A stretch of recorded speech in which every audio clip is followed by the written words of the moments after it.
May papahula lang ako sa inyo, tas yung bibigyan ko kayo ng premyo, ng price. Depende.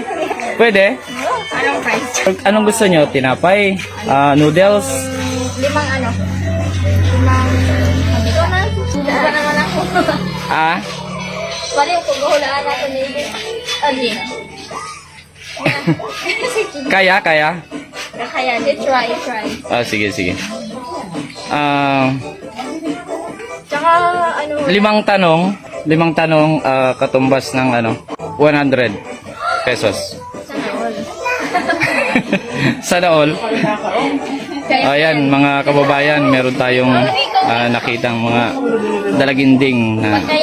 Sige, antayin ko muna kayo. Bumibili pa kayo. Okay lang ba? I-upload natin to. Okay lang, di ba? Sige. Nagbablog kasi ako. Ayan, mga kababayan, pumayag din po sila na matanong po natin.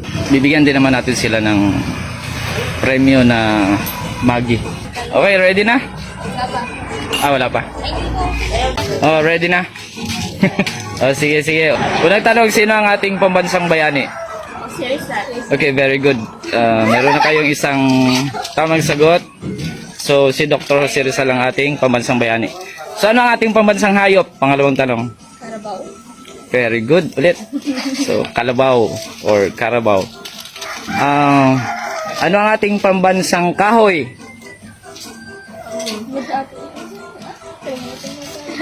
Alam mo pambansang puno.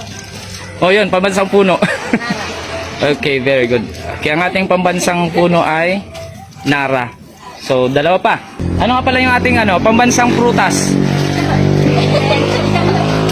Ako lang doon magaan. Ano ba? Hello, ito na po yung price na nakuha nila. So, hindi nila nasagot yung 5 tanong. So, 4 lang. Meron lang silang consolation prize. So, ito na. Hati-hatihan nyo na ng dalawa. Yan, then, thank you. Bye-bye. Bye-bye.